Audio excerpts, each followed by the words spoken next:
Hello YouTube, welcome once again. আধুনিক পৃথিবীতে যে কোনো যুদ্ধের দিকে তাকান, তার পুরোটা জুড়ে রয়েছে এয়ার পাওয়ারের ডমিনেশন। যে দেশের এয়ার পাওয়ার যত ভালো, সে দেশ ততটা ভালো করে যায়, এবং সেই তালিকায় বাংলাদেশেরও একটা এয়ারফোর্স রয়েছে। গত কয়েক দশকের মধ্যে এয়ারফোর্স এতটাই উন্নত করেছে যে দেশের এয়ারফোর্স যত বেশি ডমিনেশন করেছে, সে দেশ তত বেশি শক্ত অবস্থানে দাঁড়িয়েছে। পেহেলগাম অ্যাটাকের পর ভারত পাকিস্তান রিটালিয়েশনের মধ্যে পাকিস্তান যেভাবে ভারতের 6টা ফাইটার জেট মুহূর্তে ভূপাতিত করেছে, তারপর থেকে সারা পৃথিবীর এয়ার পাওয়ার আজীবনের জন্য বদলে গেছে।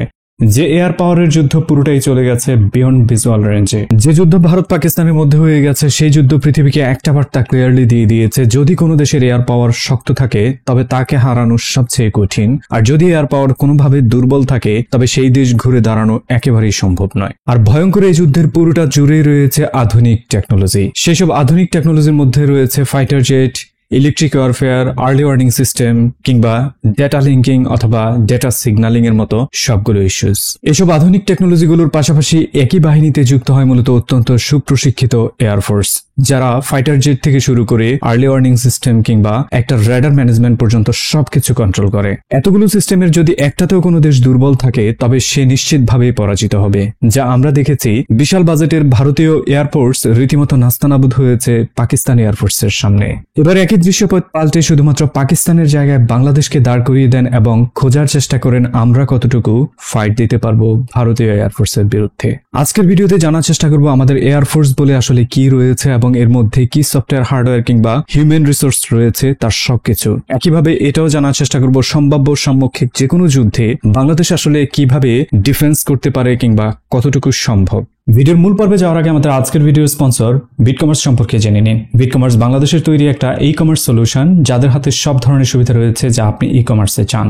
যেখানে আপনার জন্য থাকছে বাংলাদেশের সব ধরনের লোকাল পেমেন্ট গেটওয়ের সুবিধা, কুরিয়ার ইন্টিগ্রেশন, অর্ডার ম্যানেজমেন্ট সুবিধা, এবং সপ্তাহে 7 দিন 24 ঘন্টায় কাস্টমার সাপোর্ট সুবিধা। সহজ কথা, অনলাইনে একটা বিজনেস রান করার জন্য ওয়েব বেস যত সমস্যা রয়েছে, তার এক জায়গায় সমাধান হচ্ছে বিটকমার্স। সো বিটকমার্সের সাথে আপনার ব্যবসা আরো সহজ এবং দ্রুত সম্প্রসারণ করে তুলুন। বিটকমার্সের ডিটেলস ডেসক্রিপশনে দেওয়া আছে, আপনি চাইলে তাদের সাথে যোগাযোগ করতে পারেন ইগলাইজের রেফারেন্সে। বাংলাদেশ এয়ারফোর্স নিয়ে যখনই কথা বলতে আসবো, তখন আমাদের লিভিং কিছু লিজেন্ড রয়েছে যাদেরকে স্মরণ করা অত্যাবশ্যকীয়। সেই তালিকায় সম্ভবত প্রথম সবচেয়ে বড় নামটি হচ্ছে স্যার সাইফুল আজম, যার ডগ ফাইটিং এর সামনে ইসরায়েলে কোনোদিন দাঁড়াতে পারেনি। ঠিক একইভাবে বীরশ্রেষ্ঠ মতিউর রহমানের নাম না নিলে সত্যিকার অর্থে অসম্মান প্রদর্শন করা হবে। ঠিক একইভাবে এই নামগুলোই রিপ্রেজেন্ট করে বাংলার আকাশ দমিয়ে বেড়ানোর জন্য এখানে সাহসী সন্তানের কোনোদিন অভাব ছিল না, না এখনো আছে। কিন্তু সবচেয়ে বড় কথা হচ্ছে, অতীতে যে ডগ ফাইট হয়ে যেত, সেই ডগ ফাইট আজকের দিনে সত্যিকার অর্থে অস্তিত্ববিহীন হয়ে গেছে। আধুনিকতার সময় দৃশ্যপট এতটাই বদলেছে, আজকের দিনে আর কোনো ডগ ফাইট হয় না, বরং বিয়ন্ড ভিজুয়াল রেঞ্জে মূলত ফাইট হয়, যেটা মূলত দৃষ্টিসীমার বাইরে হয়। কমপক্ষে 2 থেকে 300 কিলোমিটার দূরত্বে দুটি দেশের ফাইটার জেটগুলো অবস্থান করে এবং সেখান থেকে একটা আরেকটাকে মিসাইল ছুড়ে মূলত মাটিতে নামিয়ে নেয়। আর এই সফলতার পেছনে সবচেয়ে বড় অংশ জুড়ে মূলত কাজ করে সায়েন্টিফিক অ্যাডভান্টেজ। সেই সায়েন্টিফিক অ্যাডভান্টেজের সবচেয়ে বড় অংশ জুড়ে রয়েছে মূলত স্যাটেলাইট কমিউনিকেশন। এক্ষেত্রে পৃথিবীর যে দেশের স্যাটেলাইট কমিউনিকেশন যত ভালো, সে দেশ তত বেশি এগিয়ে থাকে। বর্তমান পৃথিবীতে স্যাটেলাইট কমিউনিকেশনের সবচেয়ে এগিয়ে থাকা দেশ হচ্ছে চায়না, রাশিয়া এবং ইউএসএ। যে স্যাটেলাইট কমিউনিকেশনে পৃথিবীতে অনেক কাজ সম্পন্ন করা যায়, তবে স্পেসিফিক্যালি ওয়ারফিল্ডে একটা কাজ সবচেয়ে ইম্পর্টেন্টলি করা যায়, সেটা হচ্ছে সিগন্যাল ইন্টেলিজেন্স। সেই সিগন্যাল ইন্টেলিজেন্স মূলত এমন একটা পার্ট যেটা হচ্ছে শত্রুপক্ষ কি ধরনের প্রস্তুতি নিচ্ছে এবং কি ধরনের মিসাইল ছুটছে অথবা কি ধরনের ফাইটার জেট নিয়ে আকাশে উঠছে, তার প্রত্যেকটা জিনিস ট্র্যাক করা, ডিটেক্ট করা এবং সেটাকে রুখে দেওয়ার জন্য পাল্টা অ্যাটাক হিসেবে নিজের ওয়েপন ব্যবহার করা। যে সিগন্যালে মূলত পাকিস্তান তার ভূমি থেকে ক্লিয়ারলি দেখতে পেয়েছে ভারত কিভাবে প্রস্তুতি নিচ্ছে, কতগুলো ফাইটার জেট উড়াচ্ছে এবং কোন পথে তারা এগিয়ে আসছে। পাল্টা জবাব হিসেবে পাকিস্তান ঠিক একইভাবে কতটা তীক্ষ্ণ একটা প্রস্তুতি নিয়ে তাদেরকে ঘায়েল করেছে, তার পুরো কাজটা সম্পন্ন করতে মূলত সবচেয়ে বেশি নির্ভর করেছে স্যাটেলাইট এবং স্যাটেলাইট নির্ভর সিগন্যাল ইন্টেলিজেন্সের উপর। যার একটা ক্লিয়ার এক্সাম্পল দেখতে পেয়েছেন পাকিস্তানি স্কোয়াড্রন লিডার অরঙ্গজেব যখন সবার সামনে উন্মুক্ত করেছে ইন্ডিয়ান রাফায়েল ফাইটার জেটের পাইলটের মধ্যে কি কথোপকথন হচ্ছে সেটা সামনে নিয়ে এসেছে। এর পুরো ট্র্যাকটা কিন্তু করা হয়েছে সিগন্যাল ইন্টেলিজেন্সের মাধ্যমে। যেখানে ইন্ডিয়ান অ্যাটাকের পুরো প্ল্যানটা পাকিস্তান ঘরে বসে দেখতে পেয়েছে, একইভাবে তারা প্রস্তুতি নিয়েছে, পাল্টা অ্যাটাকের জন্য আকাশে উড়ে গিয়েছে এবং পাল্টা অ্যাটাক করে ভারতীয় ফাইটার জেটকে মাটিতে নামিয়ে এনেছে। কিন্তু শুধুমাত্র একটা সিগন্যাল ইন্টেলিজেন্স অথবা স্যাটেলাইট কমিউনিকেশনের মাধ্যমে পুরো ব্যাপারটাকে হ্যান্ডেল করা সম্ভব নয়। এর জন্য প্রয়োজন হয় airborne early warning and control system, যে সিস্টেম মূলত পুরোপুরিভাবে শত্রুপক্ষের যে কোনো ধরনের প্রস্তুতি আগে থেকেই জেনে যায় এবং এয়ার ডিফেন্স সিস্টেমকে অবগত করে দেয়। ফলাফল শত্রুপক্ষ যে কোনো ধরনের আক্রমণই করতে যায় বড় ধরনের ডিজাস্টার ডেকে আনে এর কারণে। এক্সাক্ট সেম জিনিসটাই ঘটেছে পাকিস্তান এবং ইন্ডিয়ার লাস্ট ওয়ারফেয়ারে, যেখানে পাকিস্তানের সাব 2000 মূলত ছিল এয়ারবর্ন আর্লি ওয়ার্নিং সিস্টেমের মেরুদণ্ড। সেই এয়ারবর্ন আর্লি ওয়ার্নিং সিস্টেমের সবচেয়ে ভালো রেজাল্ট নিয়ে আসার জন্য প্রয়োজন হয় মূলত ইলেকট্রনিক ওয়ারফেয়ার সিস্টেম। এটা এমন এক সিস্টেম যা মূলত শত্রুপক্ষের মিসাইলের একটা নেভিগেশন সিস্টেমকে জ্যাম করে দেয়। একটা ফাইটার জেটের রেডিও সিগন্যাল কমপ্লিটলি জ্যাম করে দিতে পারে, কিংবা একটা ফাইটার জেট যে জিপিএস নেভিগেশন সিস্টেমে চলছে সেই জিপিএস নেভিগেশন সিস্টেমকে কমপ্লিটলি ডিস্ট্রট করে দিতে পারে। ফলে ফাইটার জেট কোন পথে আক্রমণ করবে সেটাই খুঁজে পায় না। ইলেকট্রোম্যাগনেটিক ওয়ারফেয়ার সিস্টেম ঠিক এতটাই কার্যকরী যে শত্রুপক্ষের যে ডিফেন্স রেডার রয়েছে সেটাকে পর্যন্ত অকেজো করে দিতে পারে। যে electromagnetic warfare system Russia completely ব্যবহার করে যাচ্ছে পুরো ন্যাটোর বিরুদ্ধে রাশিয়া ইউক্রেন যুদ্ধে, যে ইলেকট্রনিক ওয়ারফেয়ারে কমপ্লিটলি ডিস্টর্ট করে দিয়েছে ন্যাটো এবং আমেরিকার তৈরি যত ধরনের মিসাইল এবং ফাইটার জেট রয়েছে অথবা ড্রোন রয়েছে এদের সবাইকে একইভাবে ডিফেন্স সিস্টেমকে অকেজো করে দিয়ে মিসাইল অ্যাটাক করেছে রাশিয়া। সমানতালে তাদের ইলেকট্রোম্যাগনেটিক ওয়ারফেয়ার সিস্টেমের কারণে ইউরোপীয় ইউনিয়নে বিশেষ করে লাতভিয়া, লিথুনিয়া কিংবা এস্তোনিয়া অথবা বাল্টিক রিজনে যে কোনো ধরনের প্যাসেঞ্জার্স পাইলট পর্যন্ত তাদের পথ হারাতে বসেছিল মধ্যখানে। ঠিক একই ইলেকট্রনিক ওয়ারফেয়ার সিস্টেম পাকিস্তান ব্যবহার করেছে ইন্ডিয়ার বিরুদ্ধে। আধুনিক এয়ার ফাইটিং এর অন্যতম গুরুত্বপূর্ণ পার্ট জুড়ে রয়েছে ডেটা ইন্টেলিজেন্স। সহজ ভাষায় যদি বোঝাতে যাই, এটা হচ্ছে আড়ি পাতা। শত্রুপক্ষ কি ধরনের প্ল্যান করে যাচ্ছে অথবা কি ধরনের ডিসকাশন তাদের মধ্যে হচ্ছে তার পুরোটা শুনে নেওয়া মূলত সেই ডেটা ইন্টেলিজেন্স। যার একটা ক্লিয়ার এক্সাম্পল হচ্ছে পাকিস্তান রাফায়েল ফাইটার জেট কি কথোপকথন করে যাচ্ছে সেটা সবার সামনে হাজির করে নিয়ে এসেছে।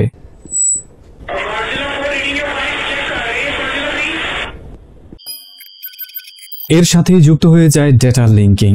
ডেটা ইন্টেলিজেন্সের মাধ্যমে যখন ডেটা কালেক্ট করা হয়ে যায় তখন সেই ডেটাকে রিয়েল টাইম ইমপ্লিমেন্ট করার জন্য গ্রাউন্ড বেস এবং এয়ারফোর্সের মধ্যে সেটাকে ডেলিভার করার জন্য যে প্রক্রিয়া রয়েছে সেটাই মূলত ডেটা লিঙ্কিং, এবং এটা কমপ্লিটলি রিয়েল টাইম হতে হয়। পৃথিবীর প্রত্যেকটা আধুনিক দেশে এই ধরনের ডেটা লিঙ্কিং প্রক্রিয়ার বিশাল ইনফ্রাস্ট্রাকচার রয়েছে। সেটা আমেরিকা, রাশিয়া, চায়না, জাপান কিংবা আজকের দিনের পাকিস্তান যার কথাই বলেন, তাদের প্রত্যেকের ডেটা লিঙ্কিং ক্যাপাসিটি সুপারবলি হাই। ফলাফল যখনই শত্রুপক্ষের কোনো একটা তথ্য তাদের মাঝে আসে, তার মানে এটা একজন জানে না, পুরো লিঙ্ক ক্যাপাসিটির মধ্যে যতগুলো ইনফ্রাস্ট্রাকচার রয়েছে তারা সবাই ওই নির্দিষ্ট টাইমে জেনে যায়। এর ফলাফল হিসেবে দেখেছেন পাকিস্তান মুহূর্তেই তাদের ফাইটার জেট দ্বারা ইন্ডিয়ান রাফায়েলকে পর্যন্ত শুটডাউন করে মাটিতে নামিয়েছে। Satellite, signal intelligence, early warning system, electronic warfare system, data intelligence এবং ডেটা লিঙ্কিং, এই সবগুলোর পরে মূলত আসে ফাইটার জেট।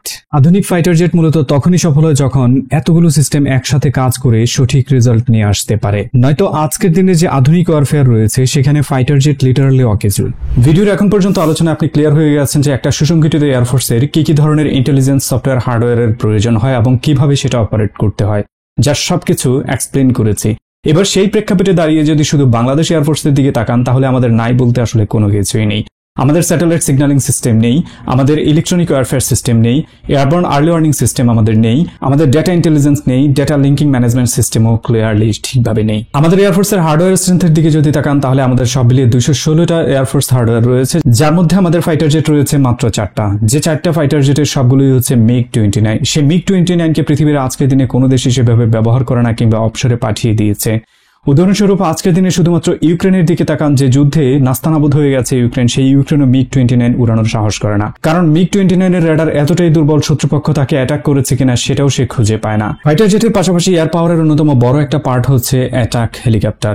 সেই অ্যাটাক হেলিকপ্টারের তালিকায় আমাদের কোনো কিছুই নেই। চিন্তা করে দেখেন এটা কত বড় বেকুবি। আজকের দিনে স্বাধীনতার 53 বছর আমরা পার করে 54 বছরে পড়েছি, কিন্তু এখনো আমাদের একটা ইউনিট পর্যন্ত অ্যাটাক হেলিকপ্টার নেই।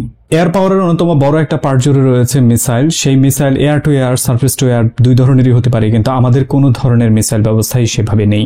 যা আছে শর্ট রেঞ্জের অল্প কিছু মিসাইল কিনে আনা হয়েছে, এগুলো দিয়ে অন্তত অ্যাটলিস্ট নিজের প্রতিরক্ষা ব্যবস্থার জন্য সুসংগত কোনো ব্যবস্থা দাঁড় করানো সম্ভব নয়। কারণ আপনার আমার পার্শ্ববর্তী যে শত্রু রয়েছে তাদের সুসংগঠিত মিসাইল ব্যবস্থাপনা আমাদের চেয়ে কয়েক গুণ বেশি এগিয়ে রয়েছে। আলটিমেটলি আমাদের মিসাইল ব্যবস্থাপনা এতটা দুর্বল যে আজকের দিনে যদি হুতিদের সাথে তুলনা করি তাও আমাদেরকে খুঁজে পাওয়া যাবে না। এমনকি হুতি, হিজবুল্লাহর মতো গ্রুপগুলো আমাদের থেকে অনেক বেশি এগিয়ে আছে সেই মিসাইল প্রযুক্তিতে। একটা দেশ হয়ে আমাদের সেই মিসাইল প্রযুক্তি এতটাই তলানিতে যে বাজেট পর্যন্ত এখানে কোনোদিন অ্যালোকেট করা হয়নি। যে জিনিসটা আমাদের চেয়ে ছোট ইকোনমির দেশ হয়ে ইরান এবং পাকিস্তান তৈরি করেছে, কিংবা আমাদের সে অনেক বেশি দেউলিয়াপনায় থাকা হুতি পর্যন্ত সেটা ডেভেলপ করে প্রতিপক্ষকে আঘাত করে যাচ্ছে, যেখানে আমাদের কোনো কিছুই নেই। এখন পর্যন্ত যতগুলো অ্যানালিসিস দেখিয়েছি কিংবা সফটওয়্যার হার্ডওয়্যারের ব্যাপারে এক্সপ্লেন করেছি, তার মধ্যে কোনোটাই ততটা ইম্পর্টেন্ট না যতটা ইম্পর্টেন্ট হচ্ছে একটা ড্রোন ম্যানেজমেন্ট সিস্টেম তৈরি করা। আজকের দিনে পৃথিবীতে ড্রোন এমন এক শক্তিতে পরিণত হয়েছে যাকে পাল্লা দেওয়া সত্যিকার অর্থে প্রায় ইম্পসিবল তালিকায় চলে গেছে যদি সমান তালের প্রযুক্তিগত ব্যবস্থা কোনো দেশের না থাকে। উদাহরণস্বরূপ ইউক্রেন রাশিয়ার কথাই ধরেন। গত কদিন আগে ইউক্রেন রাশিয়াতে বিশাল একটা ড্রোন অ্যাটাক করেছে, যে ড্রোন অ্যাটাকে ওভারনাইটে প্রায় $7 বিলিয়ন বেশি স্ট্র্যাটেজিক বম্বার পর্যন্ত তারা ডিস্ট্রয় করে দিতে সক্ষম হয়েছে। 40টা বম্বার টোটালি ডিস্ট্রয় করে দিয়েছে বলে রেজাল্ট এসেছে, যে ঘটনা চোখে আঙ্গুল দিয়ে দেখিয়ে দিয়েছে আগামী দিনে এয়ার পাওয়ারের সবচেয়ে বড় অংশ জুড়ে দখল করতে যাচ্ছে মূলত ড্রোন।